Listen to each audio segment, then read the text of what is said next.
Okay, we might be live again. I need to run through and make sure all these are working.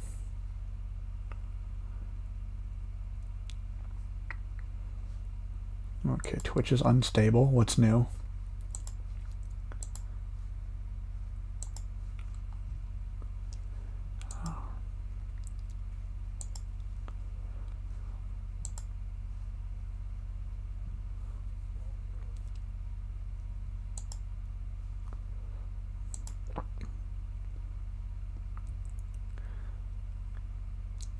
Okay, let me pop out the YouTube chat.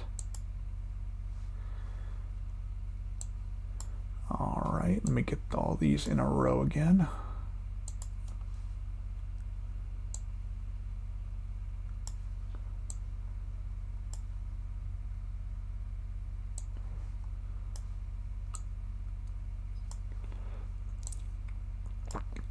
All right. Go back in, make sure.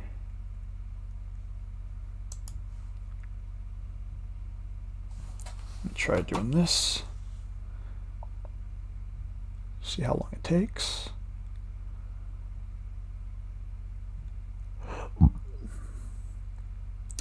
Come on. That's taking a long time. Has that showed up on any of the streams yet? No.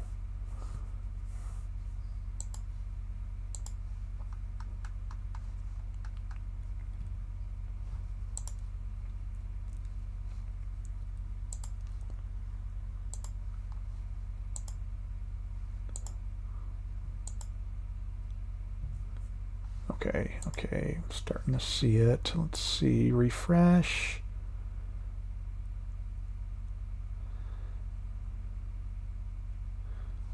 Okay, that one looks good. Okay, that one's caught up.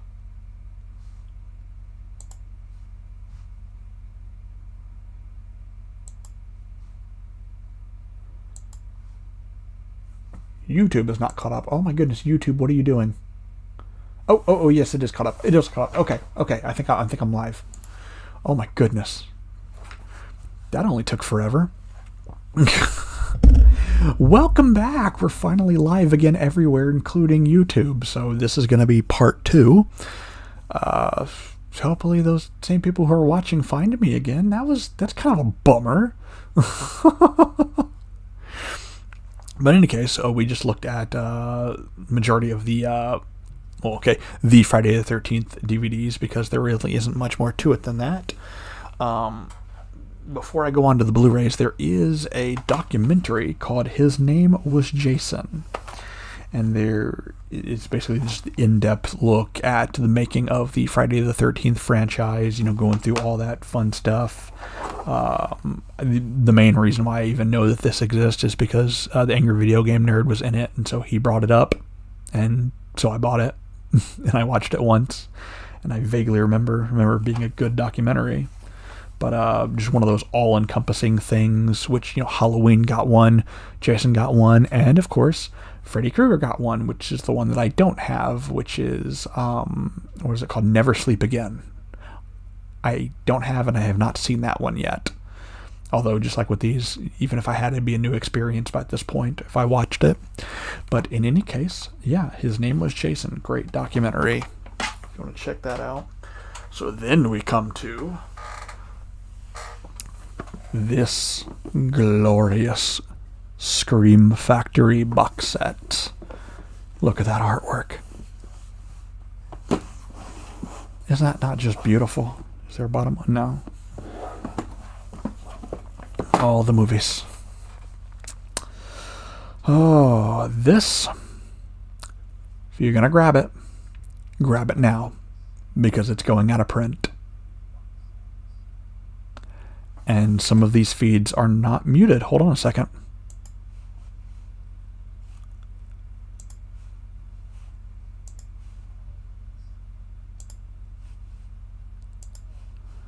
That one's muted. It's probably Twitch. No.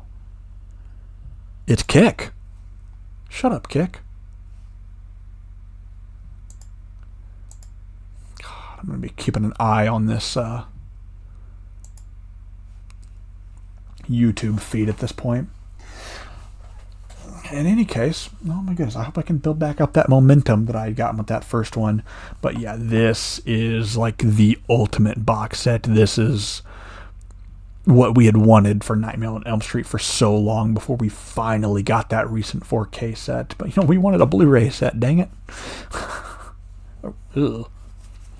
But yeah, this is one of my pride and joys right here. And I got it knowing that I could go out of print at any minute, and now I think I got it in 2020, and now it's going out of print. Let me go ahead and start taking some of these out. But I just want to show this thing off. I mean, it's pretty much what you expect. It's the movies. They're on Blu-ray. They got a crap ton of special features. And now they're slowly starting to bring out the 4Ks to replace these, but I doubt they're going to get this kind of box set and this kind of treatment. And actually, with a lot of these, they have reversible covers that you can put in there. And I think there's like multiple versions on here. The original got a 4K scan of the original camera negatives. So did the second one. I know not all of these did. Some of these only got 2K scans, but that's okay. I've only got a 1440p TV. I don't have a 4K TV yet. There's 3, which actually does have 3D on there, and I think this might come with 3, or it could be just regular 3D. I don't know if this comes with 3D glasses or anything. Then you got Friday the 13th, the final chapter. Did they have the no, they didn't have the burlap second one on there. I have all the standard non-reversed covers on here. New Beginning.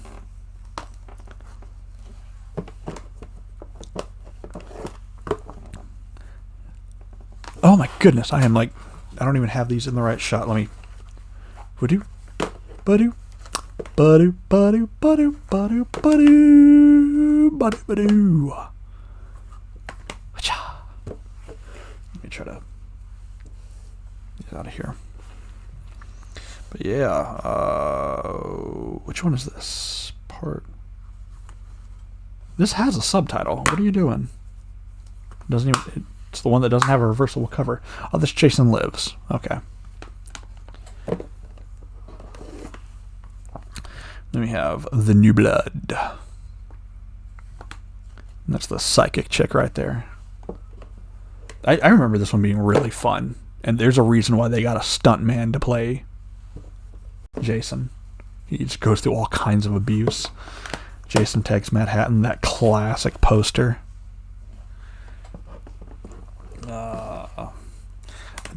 I have always just really loved the cover of Jason Goes to Hell. Just the fire, the metal, the little serpent thing coming through there. Then it being dragged to hell at the end. Because, it's supposed to be the final Friday. Just like, Final Freddy wasn't the final Freddy. The Jason X.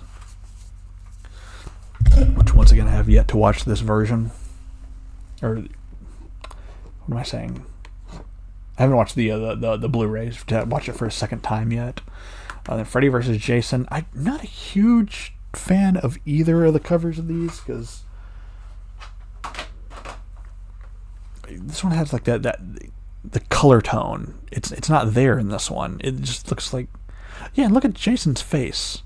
It ain't the same. It looks like a cheap copy. Not a fan of that. But then the reversible cover isn't the original. It's oh my god. You might be able to see it there. Some kind of weird teaser poster thing. But they got the correct artwork on the actual disc itself. Mostly because it is actually the disc just reprinted for this release, because they didn't have like new scans or anything like that. They're a boutique label. You gotta give them a little pass for that. The Remake. And then I think there's 2 discs. Yeah, 2 discs worth of bonus material. It's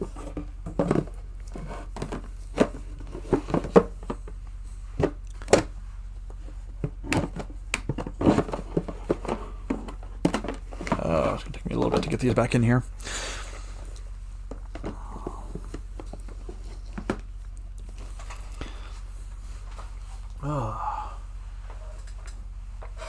Get all this stuff out of my way now.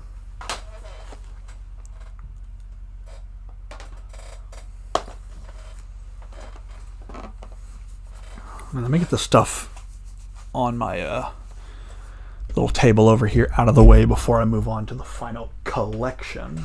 Well, okay, now there are some collections here, but this is an interesting little disc. This is Boogeyman Killer Compilation from Flixmix. I don't know how legal all this was, although it has a commentary track by Robert Englund, so they had to have gotten it signed off on somehow. But this is basically just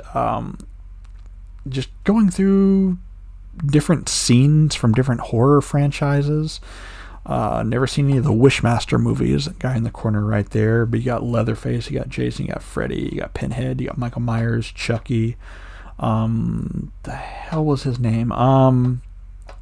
This guy from Puppet Master, Blade, I think is his name. And then, of course, Leprechaun. I've only seen a handful of Leprechaun movies. But, yeah, there's basically not much really to these. It just goes through just some of the best moments. I think there might be like a little character bios and stuff like that. So yeah, just going through the best moments, and then a commentary track by Robert Englund somehow. And the last one I actually had on this table was actually The Shining, Stanley Kubrick film, which was an adaptation of the Stephen King book, although Stephen King famously absolutely despises this movie. But honestly, I think it's just because Stanley Kubrick made a better version of The Shining. I know one of Stephen King's biggest problems with that is that the Jack Torrance, the character that Jack Nicholson plays, it basically revealed that he was always crazy and that he's like slowly revealing himself as it goes along, unlike in the original story where the house is actually turning him crazy. But I actually prefer this interpretation a lot better. I mean, Stanley Kubrick, so he's one of my favorite filmmakers, and it just, I don't know, there's something special about this movie. It's like, if you've seen it, you know, and this was back in the 70s, I believe.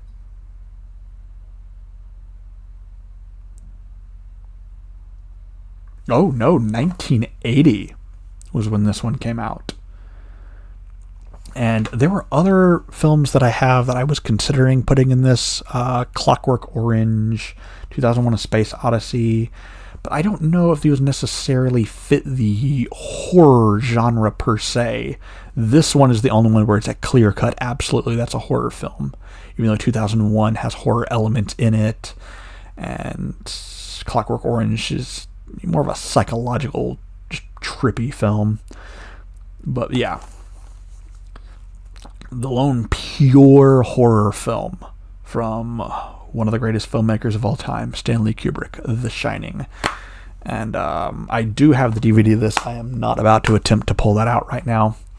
But I have a whole box set filled with Stephen King movies, and I'm basically having to slowly replace them because those were victims to the infamous WB disc rot. So my Stanley Kubrick collection is slowly dying, and I'm replacing them with these Blu-ray 4K combos, with the exception of Eyes Wide Shut, which I just had a Blu-ray, and so I got that instead. But yeah, if you can get the combo, get the combo. It's absolutely gorgeous. Starting to get tired. Oh my goodness, it is midnight. I have been going for so long at this point. Oh, never mind, something else that I have on this desk before I continue on. I'm just going to start rattling these off at this point. The only actual pure horror film in the genre, Alien, the original, I've got the whole anthology box set of the first 4 films here.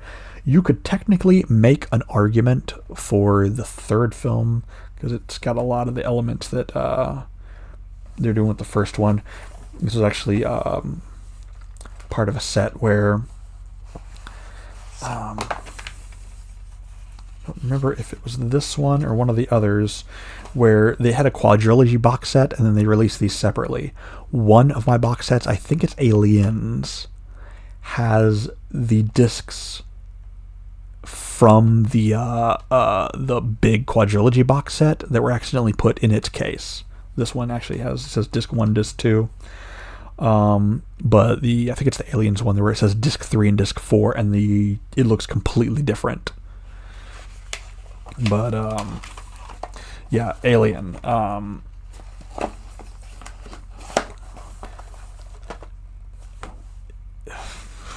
What was there to say about the truckers in space? Well, that's basically the theme of this one. Basically, people find I think it's a planet that they find. I haven't watched it in years, but they find an egg, and the egg, of course, opens up, latches onto someone, and sooner or later that person winds up having a little baby alien burst out of its chest, and it eventually grows into a big alien, and it's basically people trying to hunt it down, which there is...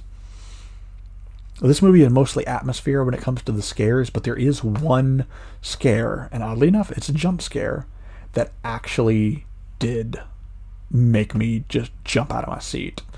And that is the scene in the air duct when the captain is hunting down... Okay, hopefully that didn't pick up on camera. Anyway, this is a Blu-ray box set. And that scene genuinely made me jump. And then I'll just go through here. You got Aliens, This Time It's War. That's an action film. Alien 3, which I definitely need to go back and watch it. I think the last time I watched it is when I actually did a review way back in the day, which you can see on the Chatsu archives if you go way back. But yeah, 3 has 2 very different cuts, the theatrical cut and the assembly cut. The assembly cut is the better movie. And then 4, dumb fun.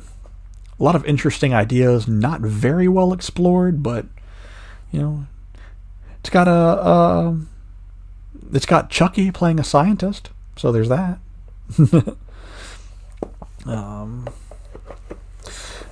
And I don't have them here just because it didn't fit with the theme, but I also own Alien vs. Predator and Alien vs. Predator Requiem, the DVDs only. I remembered really enjoying the first Alien vs. Predator for what it was, even if it was PG-13. But then they thought, oh, we'll just make the next Alien vs. Predator Requiem, and we'll make it R, and that'll fix everything. Spoiler alert, it was terrible. Anyway, moving on. Okay. This is a big one. Okay.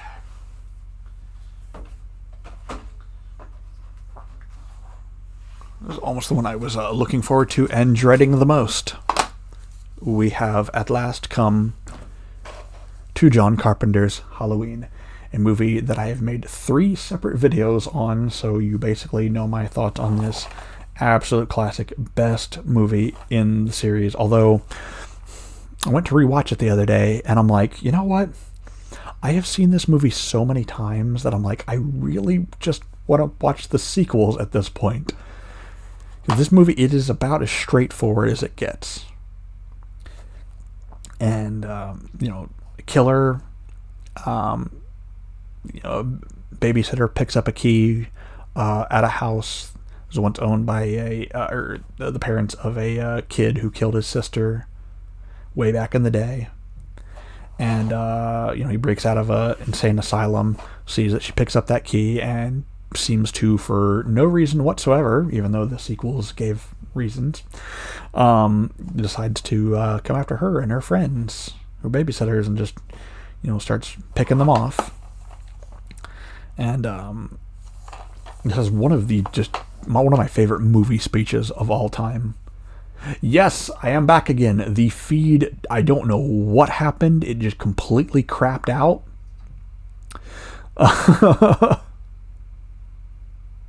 Did I already cover Alien? Yes, I did cover Alien. So you can always watch that on the replay. I'd finished the Friday the 13th movie, but on the last one before it cut out, which if you go over to we got a channel on Rumble, which you can find the links to all my channels on there, and on the Rumble feed you can see the parts that you might have missed from the first one. But I did go over the Blu-rays at the beginning of this one, and then after that I did. I'll pull those back out real quick for you.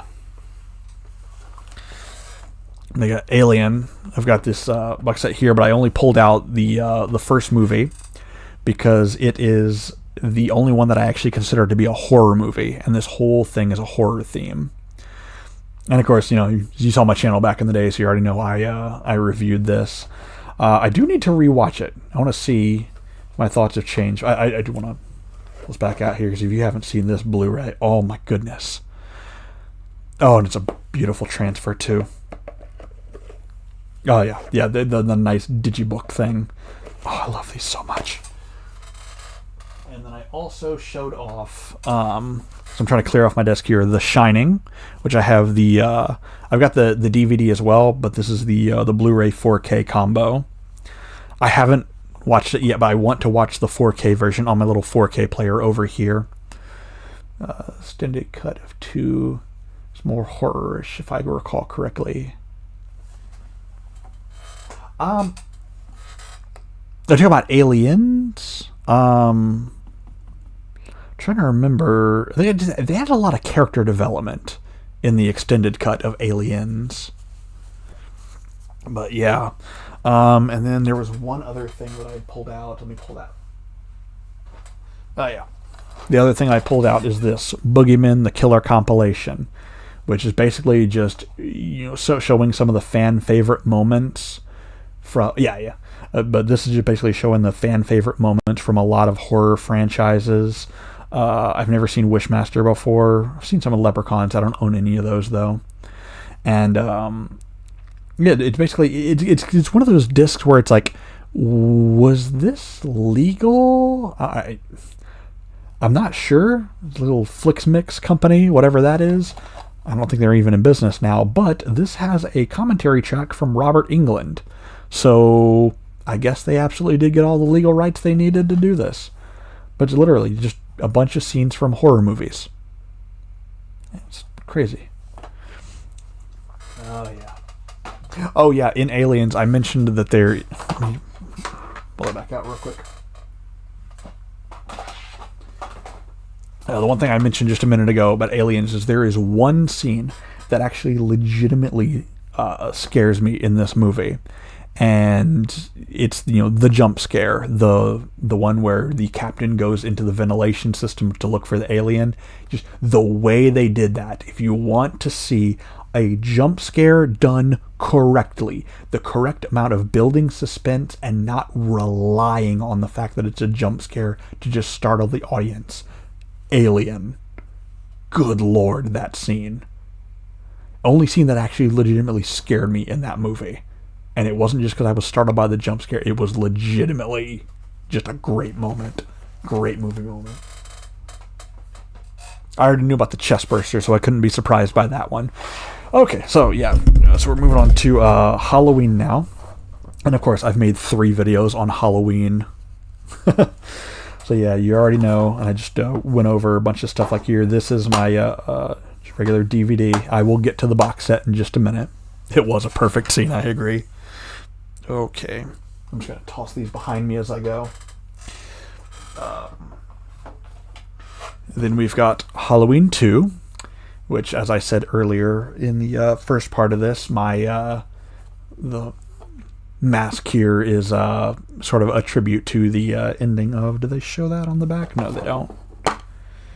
But this is just the bare bones universal release here. We'll get to the good release in just a little bit. Halloween 2. So this is one I haven't given my thoughts on the way that I've overextended my thoughts on the first one over the years. Halloween 2, I have mixed feelings on. As a movie, I absolutely love it. As a direct follow-up to the first movie, I absolutely love it. The decision to make Laurie Strode Michael's sister was a double-edged sword. And the way I like to think of it is,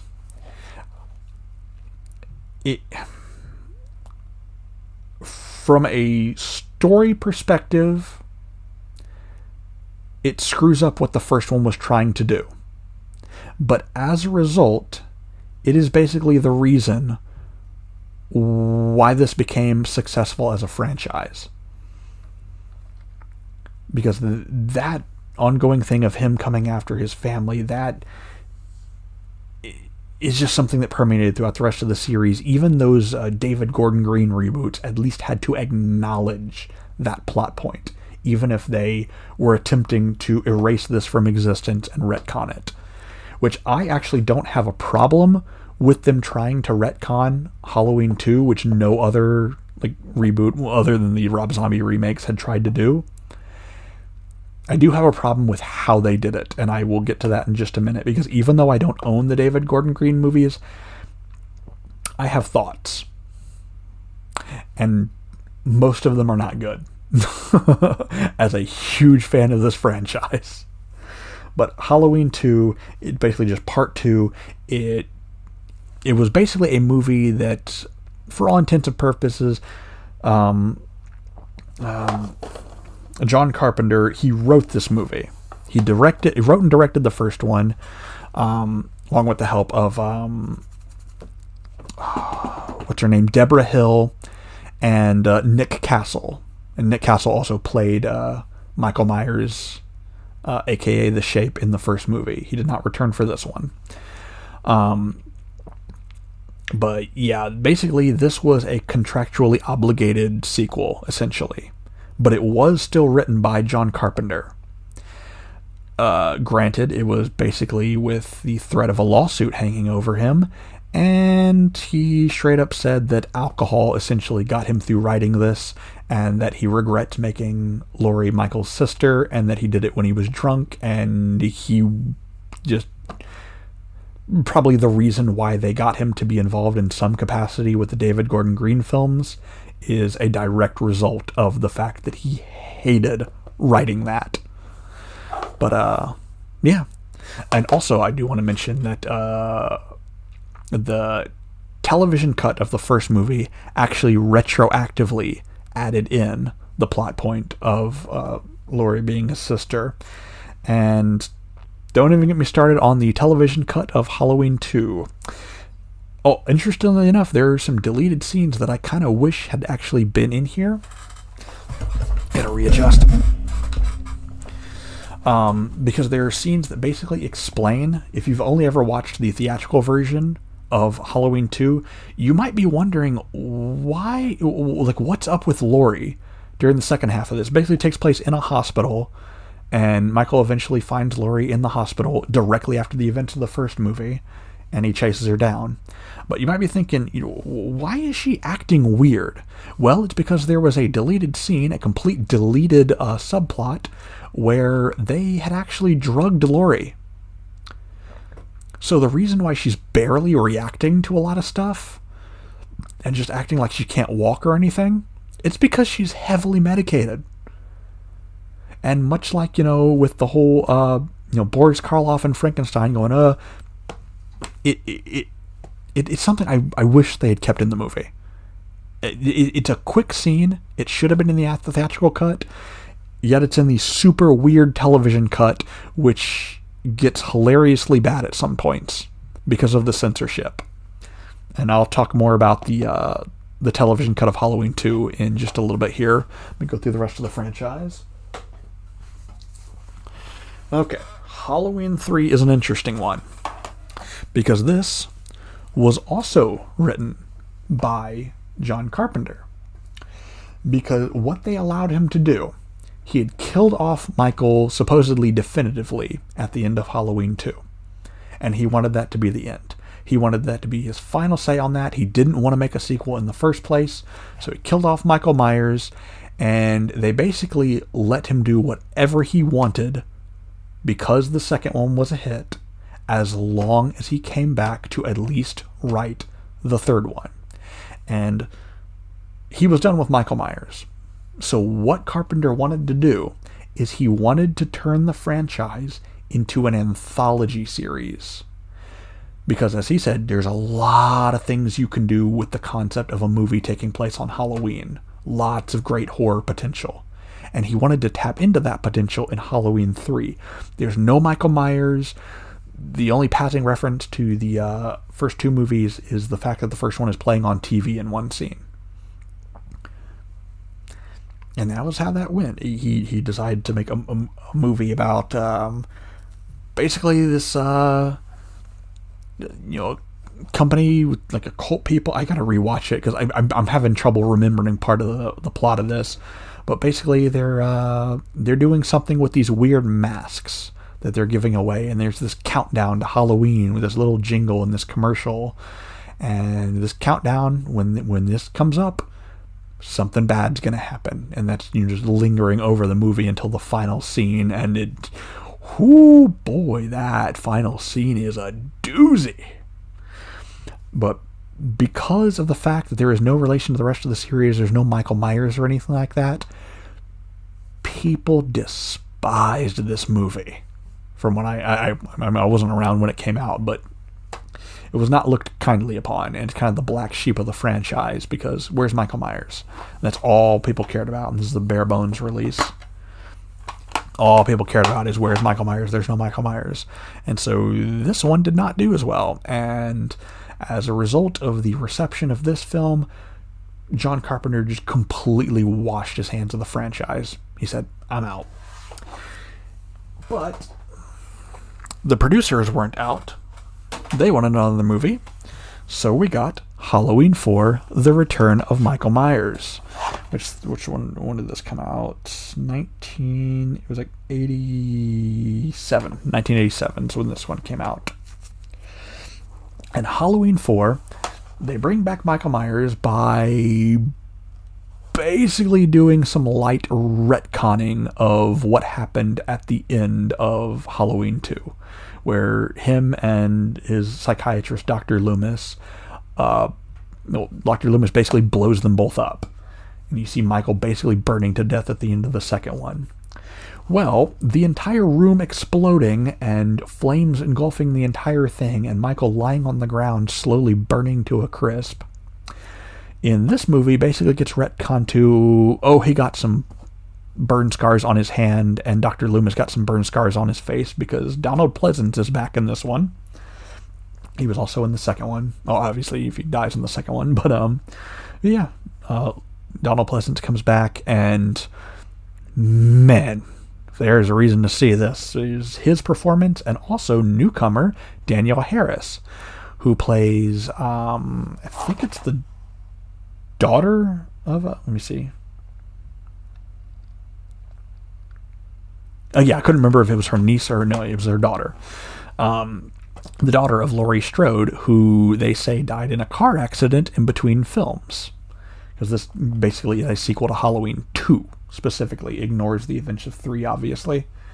Because that pretty much takes place in an alternate universe, essentially. And this was essentially an anniversary film. Because this would have been about 10 years after the first movie. And this is a really solid sequel.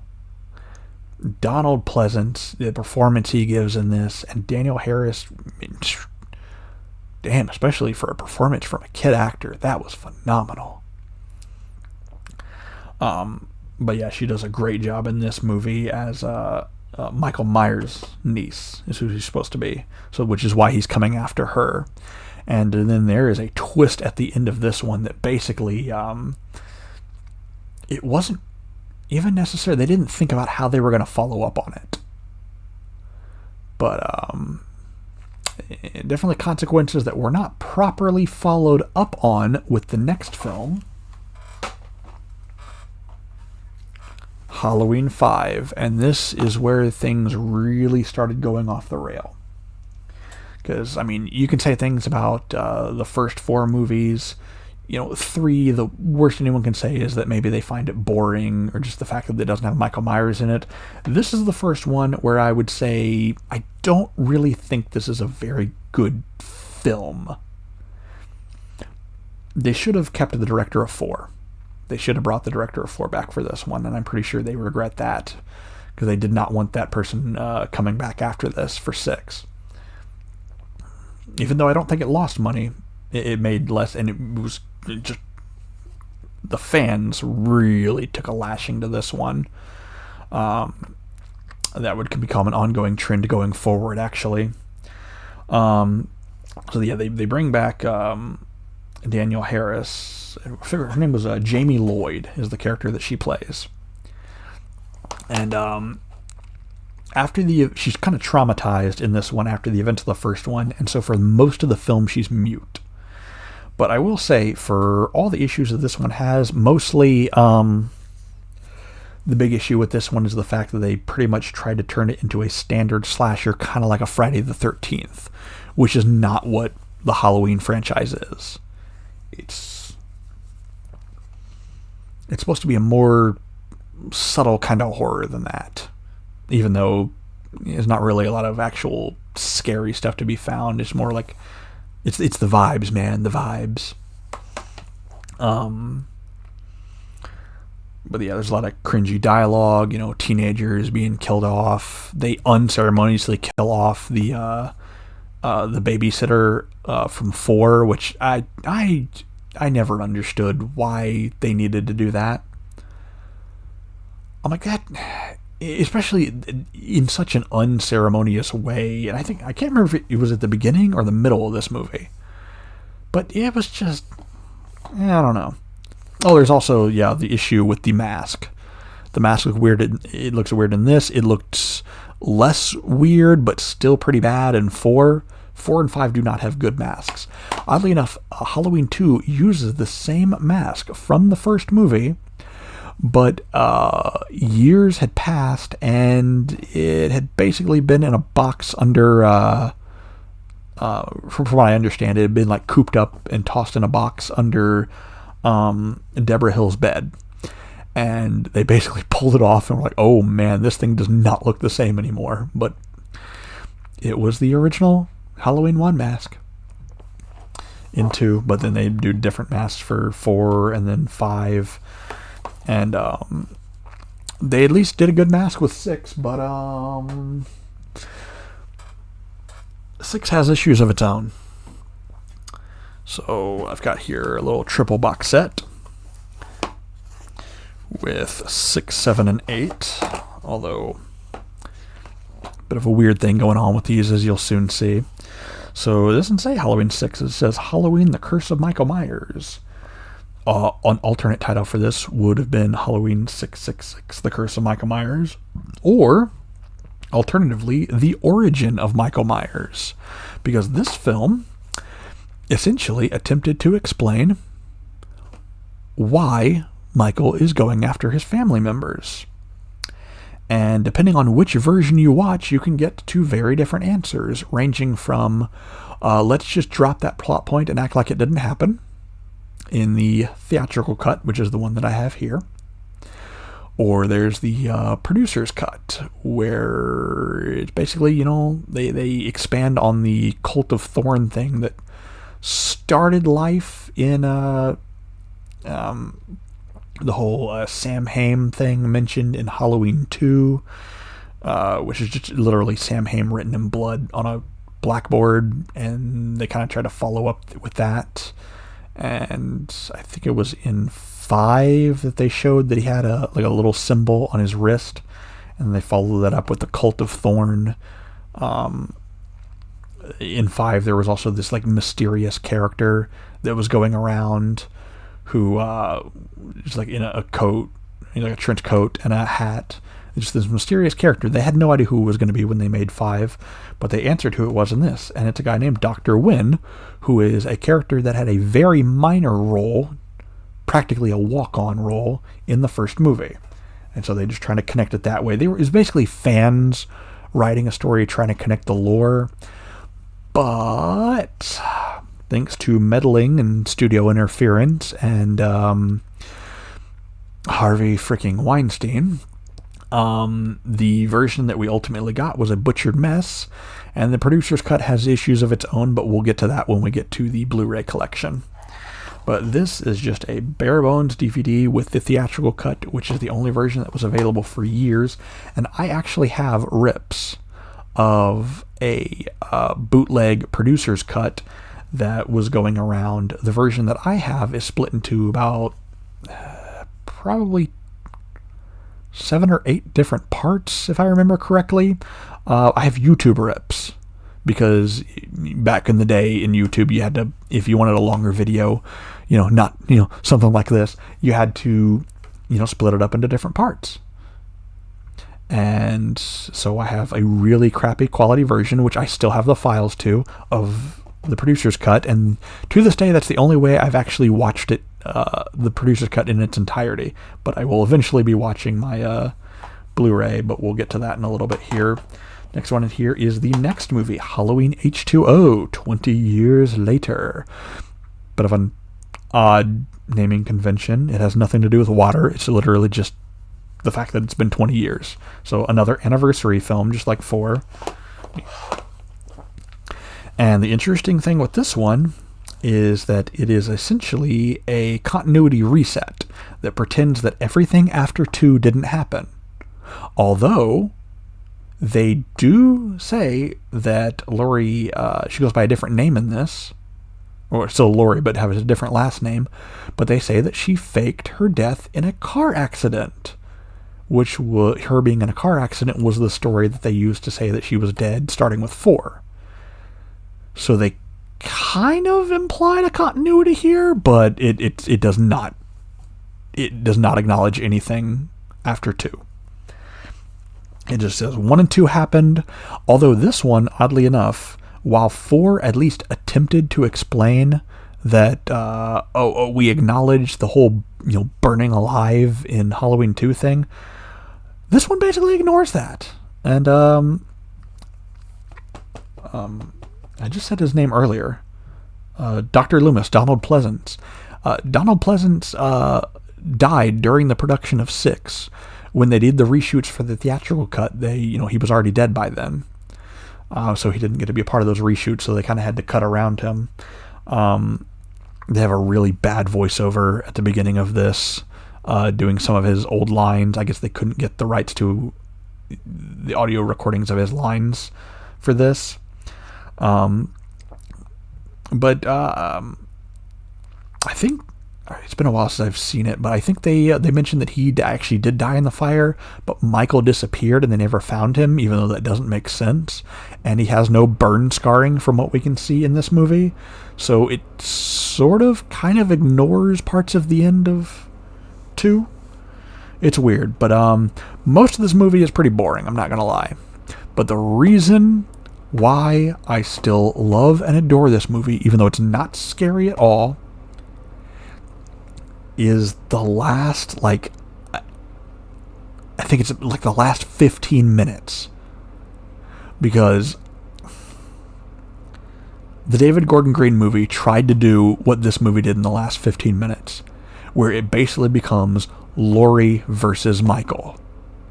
And apparently one of the alternate titles of this was supposed to be The Revenge of Laurie Strode. And the whole confrontation between her and Michael at the end of this movie is absolutely peak. It is, oh man. Person who just commented in the kick stream, I'm just going to ignore that because I don't do that crap. Good lord, the amount of bots here. That's probably a bot. That's probably not even a person.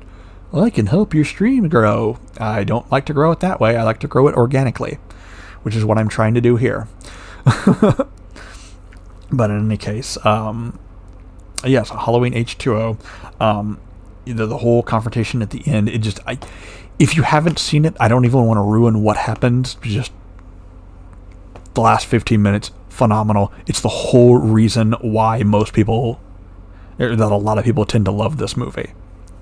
And this one actually, part of the Dimension Collector series, it actually does have some good. I think that's just a making of. They don't have a commentary on here. Oh, that's right. The commentary didn't come until the Blu-ray. I forgot about that.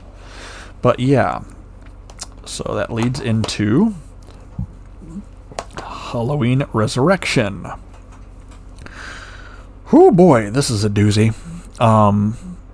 Not a great film, although I've come to just accept it for what it is over the years. Just a slasher film with Michael Myers.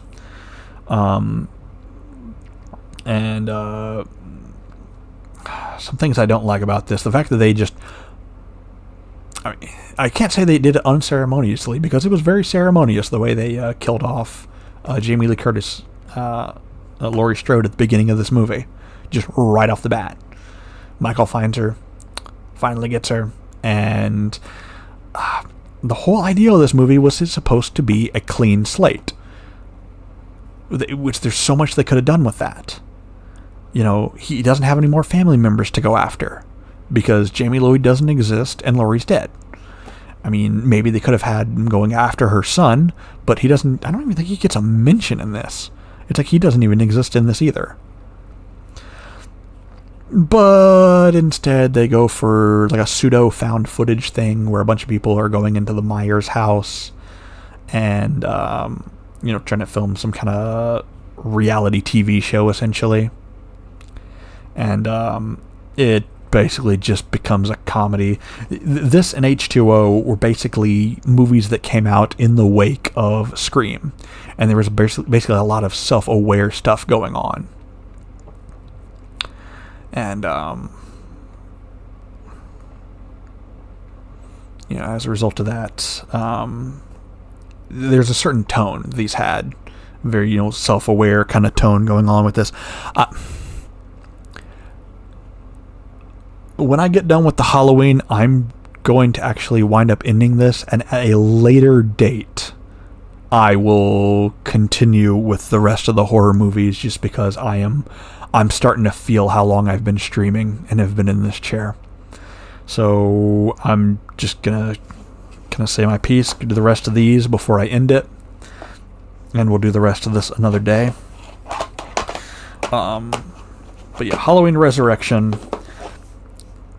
definitely a well, let's just say they basically just did a complete reboot of the entire franchise after this movie came out, so that should give you an idea of the perception of that movie. And speaking of, and real quick here, I actually have multiple copies. This one actually came with the box set. It was actually, I still had it wrapped up, because I basically got in the box set to have 6, and then I was like, I'll have extra copies of Resurrection H2O as well. But I wound up having to open the new copy, because I think this is the old copy right here that no longer works. So I eventually had to take the plastic off of that one finally. So then we get the Rob Zombie films, Halloween and Halloween 2.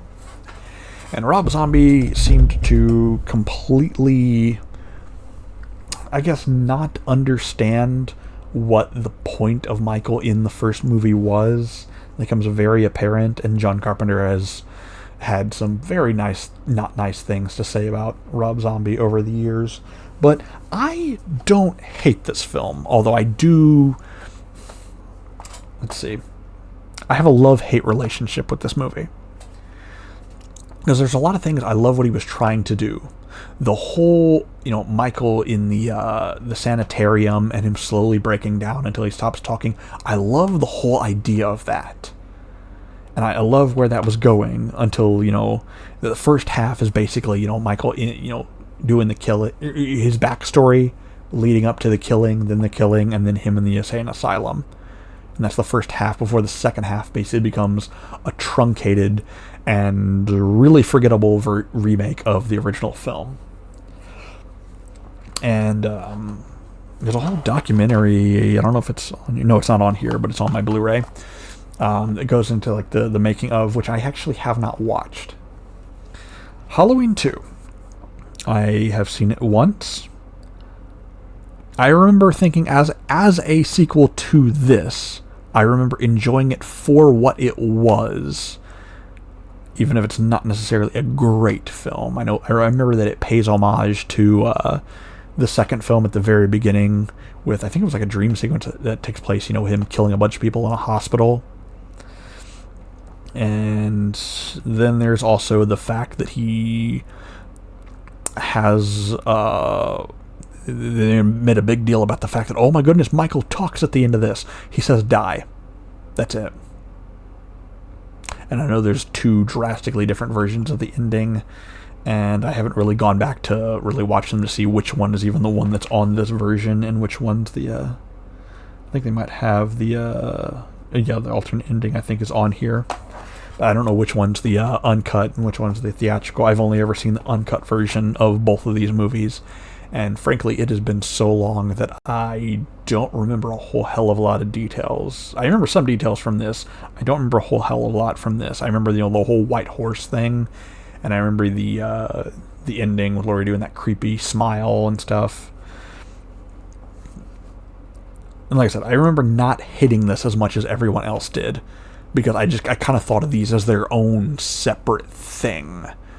They at least weren't trying to tarnish the first one. They were just trying to be their own universe.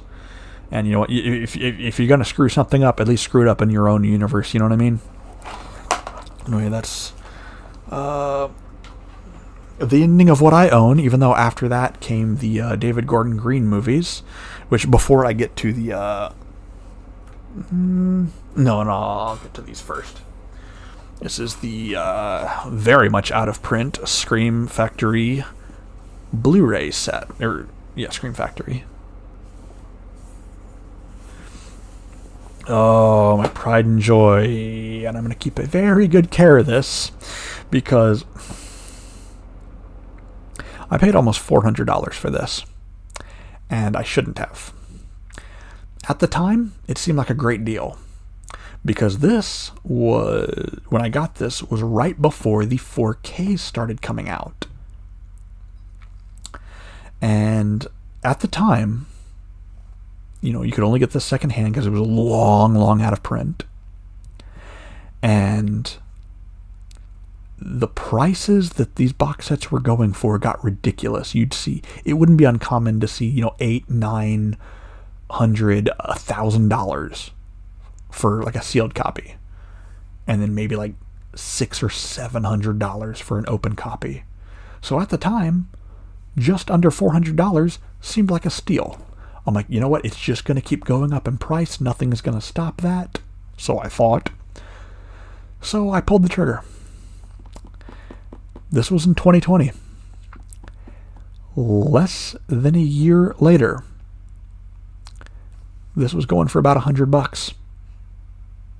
I think it might have crawled up since then, but I was kicking myself. I was kicking myself for buying this as soon as I did, instead of just waiting a little bit longer when I could have got it for drastically less. And in any case, let's see what we got here. This is the deluxe version. I mean, you could easily get the regular boring old version, but who wants to do that? So we got Halloween, and this, I don't think it's on this disc. I think it's on the bonus disc that comes with Halloween, Rob Zombie's Halloween 2. But they have the... Oh, no, this does have the television version. Oh, no, it has the footage. Never mind. Yeah, the television version's on the bonus disc. But yeah, this was basically just two different releases of Halloween put into this. You got the Cut Above the Rest featurette and a different commentary on the first disc, but both discs have the movie. They were just basically, they slapped together two different releases, and because there was only so much they could do with the rights that they were given. What they were really able to do, though, was a special edition of Halloween 2. I love this cover, by the way. This doesn't have reversible covers like the Friday the 13th one, which is kind of a bummer. But, yeah, I think this one... I could have swore this has the... yeah, there it is, the television version on a DVD. I think. Oh, I gotta see if I've ripped that or not. I want to rip it and make sure it doesn't rot away on me. But yeah, that has the goofy ass television version, which I did say I would. This actually has bonus features, direct commentary from Rick Rosenthal, who would later go on to unfortunately make Halloween Resurrection. But he did good with this one. But the television cut. Oh, there are some weird things in there, including I don't remember exactly how it went, but there is a scene in there that shows a flashback, to the insane asylum with Michael in it, and Laurie visiting Michael in the insane asylum. I think that might have been footage from the television cut of the first one that they added in after the fact. So implying that she had met him but just forgot somehow. But in the television version, when they show this scene, they have a grown man doing ADR over a young Laurie, just basically speaking nonsense like, Michael, I'm your sister, Michael. Basically sounding almost exactly like I just did right there. It is hilarious. I had to go back over that a couple of times, just like that really aired on television. Oh my god. Then there's also a character who they were trying to tone down the blood, and this guy actually slips on blood at one point and lands on the ground. But they cut that scene, and so they just have him wandering around for most of the movie, while all the kills are going on and everything. And instead of slipping on blood, when the explosion happens at the end, they cut it to where it looks like that knocks him off his feet somehow, or he's startled, and he just falls on his back. And it's like, what the oh, man. And there's also, I think it's in the television cut, where that guy actually lives, where it implies that he fell, hit his head, and died in the theatrical cut. Although it never actually says that he's dead, so you could say, oh, maybe he lived. So yeah, we got a proper special edition. That was actually, it was released before this release, but then they took their discs from that and put it in this release with a different cover. Same thing with Halloween 3, where Scream Factory had done their own separate special edition version. So you got, commentary from Tommy Lee Wallace, the director of this one. I have yet to watch any of the making of stuff or any like that. I kind of got to a point where I was collecting so many movies that I need to go back and watch all these bonus features and rewatch some of these films, rewatch them with commentary, and just dive into that. And while I'm probably not going to be able to buy movies again for a while, that's probably what I'm going to be doing. When I'm not streaming or mostly working on my books. And the Halloween 4, I think this just has the commentary and stuff on this disc, but there's a making of on that bonus disc that I mentioned. And there's not really much to this. It's just, Halloween 4. I've already said my piece on there. Halloween 5, and I don't remember if it was 4 or 5 where there had been issues with some of the discs, but I don't think I got the ones with those issues. Halloween 5, that one actually does have the making of that, I believe, or the on-set thing, whatever, and the commentaries that came with the DVD version, but there's a new making of feature on the bonus disc. So there's that. And I love the fact that they just kept the original theatrical posters of all these. That was nice of them. This was the reason to get this set when it first came out. Because this was the only way that you could get a legitimate release, not crappy quality bootleg, of the producer's cut of Halloween 6. And a crap ton of interviews, brand new for this release later, and a commentary track. And this film, after all these years and all those bare bones releases, it finally got the special edition treatment, for better or for worse. Look, the theatrical cut of this film, the ending makes no sense, but at least it doesn't At least it doesn't say that Jamie Lloyd's kid was Michael's baby. Although, to be fair, the way I like to say it in my head is that it's not actually his baby, and that the lady who asked Michael if it was his baby, it was the drugs talking. Michael never answered. He never confirmed. It didn't happen. It's not Michael's baby. That is how I choose to watch the producer cut. That is my headcanon. Unless there's a line that I don't remember later on that confirms it. As far as I'm concerned, it's not confirmed. So I choose to not believe that. It wasn't in the theatrical cut, so that's something the theatrical cut has over this. They also made a lot more gory kills in the theatrical cut, although that kind of goes against the point of the more subtle nuances of the Halloween franchise, as opposed to the typical slasher.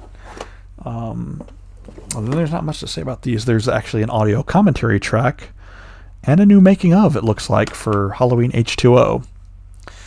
Was there anything new on Resurrection? No, Resurrection basically just carried over all the special features from the DVD.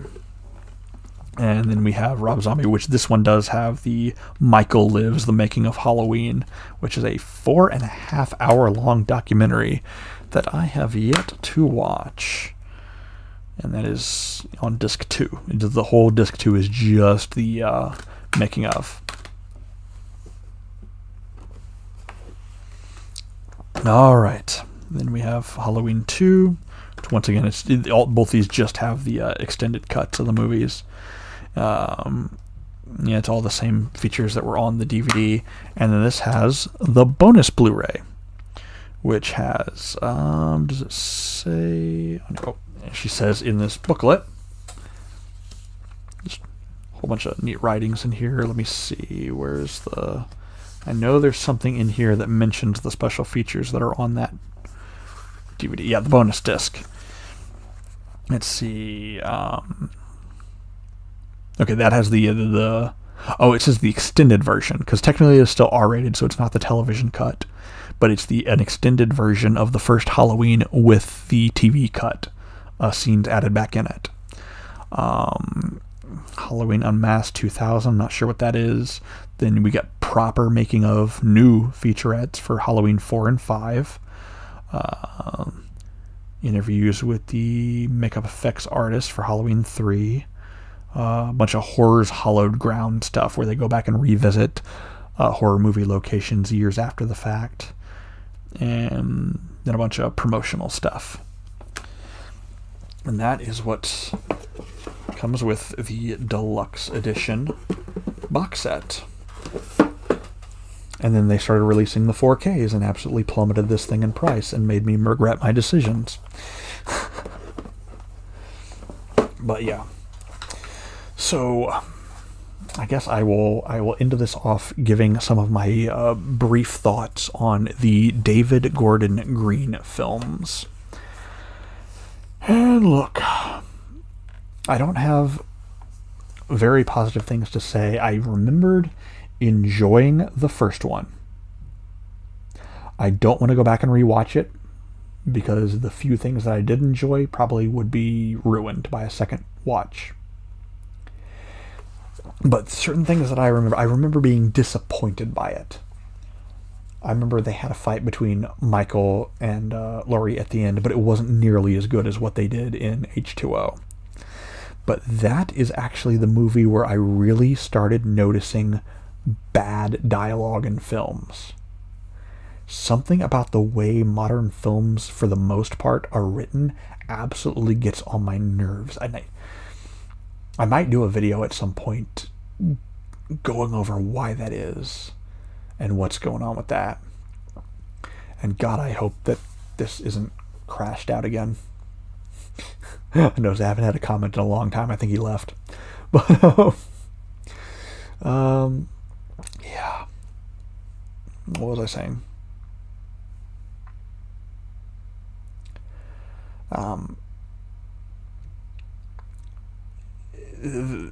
There's a lot of really bad dialogue that just does not sound like the way people talk. And I remember there was a lot of concepts in the first David Gordon Green film that I really liked, but they were horribly executed. Like, the guy going up to Michael, which, by the way, the David Gordon Green movies, they pretend that everything after the first film doesn't exist. So they completely retcon Laurie being Michael's brother, and they make a passing reference to it. That should have been a recipe for amazingness. And I think at least for one shot, they got Nick Castle to play Michael Myers before he's played by another actor in like all the other scenes. So it kind of was like, oh, he's back, but not really. So even that, they kind of screwed up. Granted, I don't know how he's actually getting around these days. He's old. But so was the guy they had playing him, which they showed way too much of his face for my liking. And but that scene where the guy who's trying to get the story and everything, he goes into the mental asylum and he holds up the mask, and I don't know what the hell they were trying to do with that scene. It was almost like, oh, the mask is calling to you. I'm like, what is this bullshit? It's like, no, it's just a mask, dude. You're going into pure fan fiction territory trying to say something, but you don't really have anything to say. You just want it to... That's my biggest problem with modern writing, when they try to have a message, but they're just pretending like they have something to say when they don't actually have something to say. And anything they do have to say, they're going to make sure that characters explain to you what they're trying to say, instead of you trying to imply anything through any sort of nuance whatsoever. And it's not the way human beings talk, and it sounds cringy, and I'm freaking sick of it. And I really started to notice that in that movie. And they only doubled and tripled down on it with the sequels that followed. Halloween Kills. There are things that I liked in Halloween Kills. However, there are things that I would have liked better if they were in the Friday the 13th movie that movie was clearly trying to be. And they ramped up the crappy dialogue. Evil dies tonight. If that was on a poster, that'd be fine. Evil dies tonight would be a great tagline for a Halloween movie. It should not have been a piece of dialogue, let alone a piece of dialogue that gets repeated over and over and over and over again. It gets chanted by an entire crowd, which that whole freaking crowd thing, the whole, the mob coming after it, the mob of citizens of Haddonfield coming after him. Oh God, that was so bad. Bringing in legacy characters for no other reason than just to say, "Oh, look, we got this actor back. Now we're just going to kill them off." But and then bring. Oh my God, the scene where they introduce Tommy, and he's in the bar and he starts talking about, I'm trying to remember how that went. He starts talking about Michael and all this evil stuff. I'm like, okay, you're treating the dialogue as if...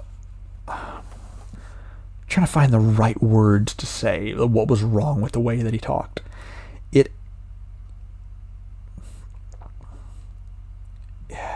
It was like the pathos, I don't know if that's the right word that I'm using, but like the legacy of the franchise was a thing within the universe. It's like, no, according to this film, it's just some guy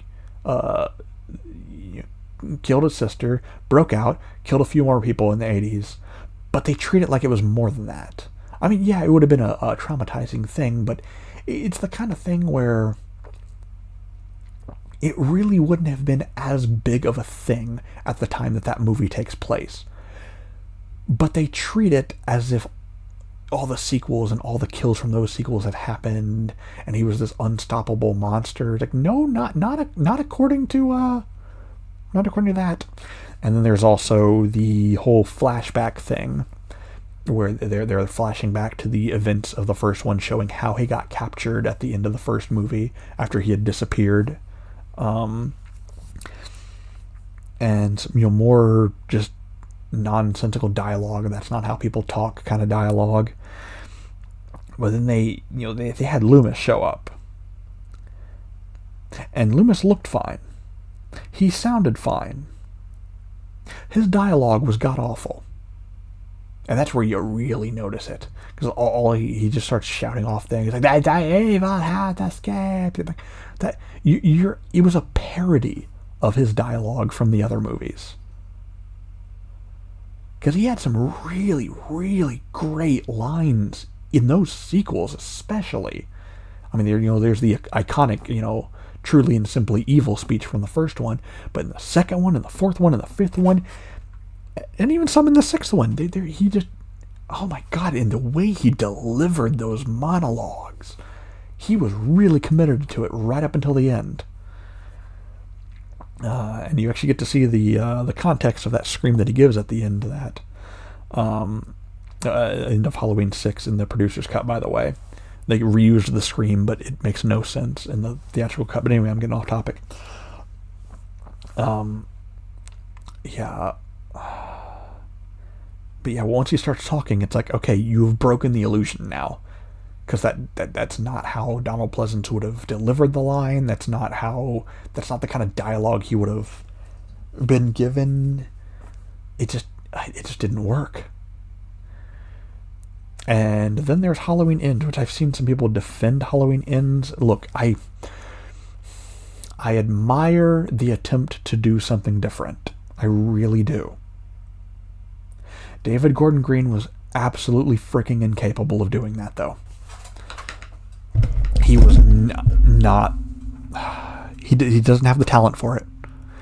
If that Exorcist reboot / sequel that he did recently is any indication to go by, he's not a very talented filmmaker.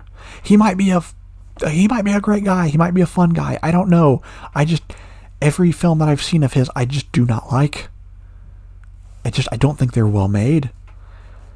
And Halloween Ends, the whole, the evil trying to they turned in that trilogy evil from this nebulous concept, this unknowable concept, to almost a supernatural force by the end of the David Gordon Green trilogy. As early as Halloween Kills, where I swear to God, that is him resurrecting at the end to kill a bunch of people. He was dead. There was no reason for him to get back up again. It's just through the sheer magical... They turned evil into this magical force that somehow resurrects him at the end of Halloween Kills. And it's dumb. And they kept that theme going with how he's basically transferring the evil energy into this other person, essentially. And the dialogue is absolutely abysmal. And then there's that scene where he's hunting down the band kids. I don't even remember if it. I think it was him. I don't think it was Michael, or it might have been Michael. I don't know. I don't want to watch that movie again, but I'm probably going to wind up doing so. Just because I'm a Halloween guy, you know me. And oh my God, there's so many things that bothered me about that scene. Once again, we have the Texas Chainsaw Massacre Next Generation thing where a vehicle's coming after someone and they don't seem to understand that they're not in a video game and there's not invisible walls. Just, there's cars on either side of you lined up. You can go in between the cars and you will live. But no, you had to act like an idiot, so now you're dead. And then, oh my God. The person gets hit and someone goes to check on them. The vehicle that has just hit this person while they were on a fence is still right there with the killer inside.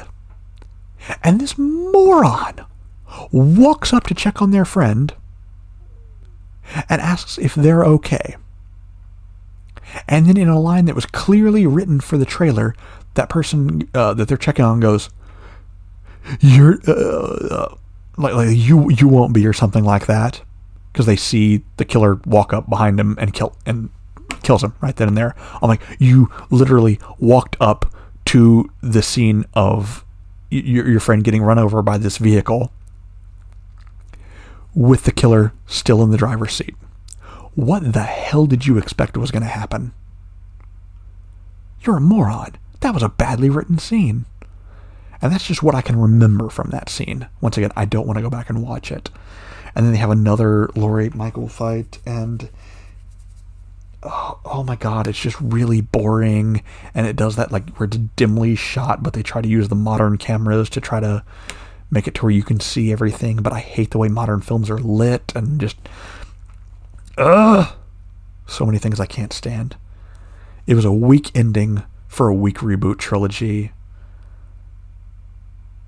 And the last 15 minutes of H2O did everything those movies did better, as far as I'm concerned, but without all the preachy bullshit and putting Michael into a grinder at the end, and the town parading him through the streets and acting like it's this grand moment, and it just, oh my god, it was so dumb.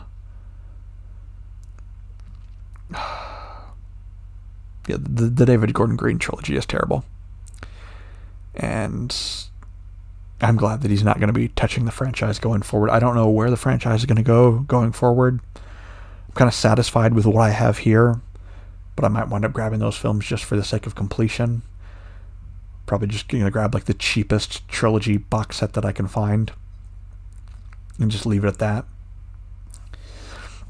But this is a franchise I grew up with. I saw the first two in particular when I was way too young to have done so. Uncut. And, as you can tell from, me wearing a Michael Myers mask over the years, it left an impression. And it's something that's stuck with me. It's something that I've treasured. It's the reason why I got into, horror films, and the reason why I'm such a fan to this day. And as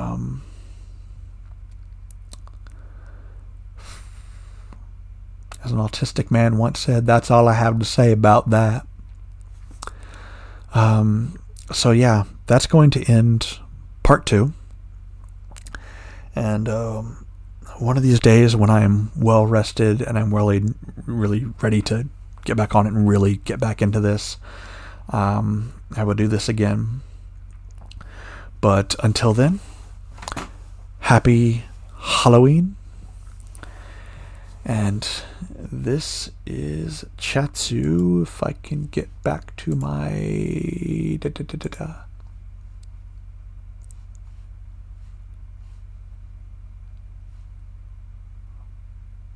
I'll probably just have to end the feed manually.